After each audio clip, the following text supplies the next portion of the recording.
MIM party మహిళల యొక్క హక్కులకు వ్యతిరేకమైనటువంటి పార్టీ.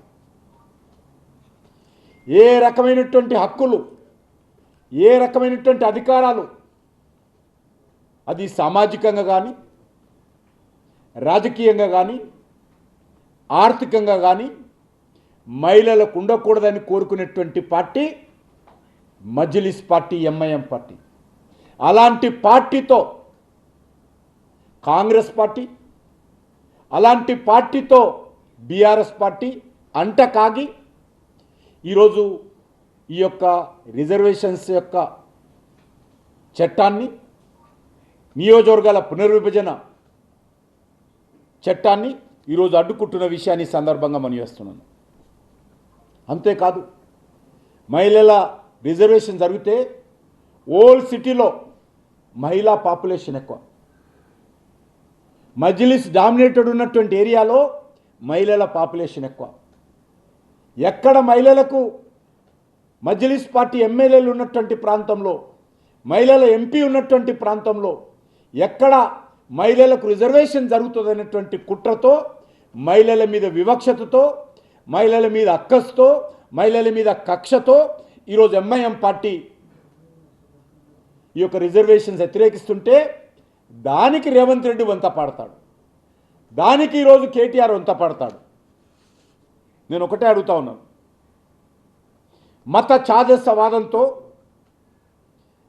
ఎంఐఎం పార్టీ తన ఇన్ఫ్లుయెన్స్ను ఈ రెండు పార్టీల మీద మరి ప్రయోగిస్తున్నది. నేను ఒకటే అడుగుతా ఉన్నాను, అనేక సంవత్సరాలుగా జిహెచ్ఎంసీలో, కార్పొరేషన్లో మహిళలకు సీట్లు ఉన్నాయి. ఎంఐఎం పార్టీ నుంచి తప్పదు పరిస్థితుల్లో పెట్టారు పోటీ.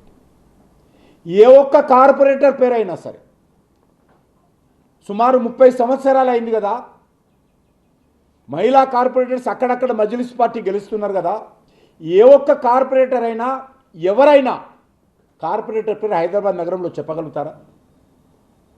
వాళ్ళను కార్పొరేటర్ అయినా కూడా ఇంటి నుంచి కాలుకు బయట పెట్టనివారు. వాళ్ళు కార్పొరేటర్గా గెలిచిన తర్వాత కూడా వాళ్ళకి ఏ రకమైనటువంటి హక్కులు, అధికారాలు మజ్లిస్ పార్టీ ఇవ్వదు.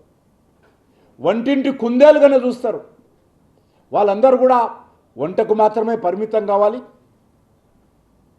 పిల్లలు కనేటువంటి మిషన్లుగా మాత్రమే మహిళలు ఉండాలి, ఎంఐఎంకు మద్దతుగా జనాభా పెంచాలి. ఇది ఎంఐఎం యొక్క ప్రాంతం.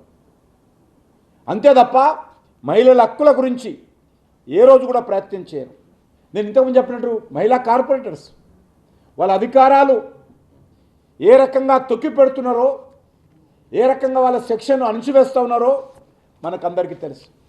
అందుకే నేను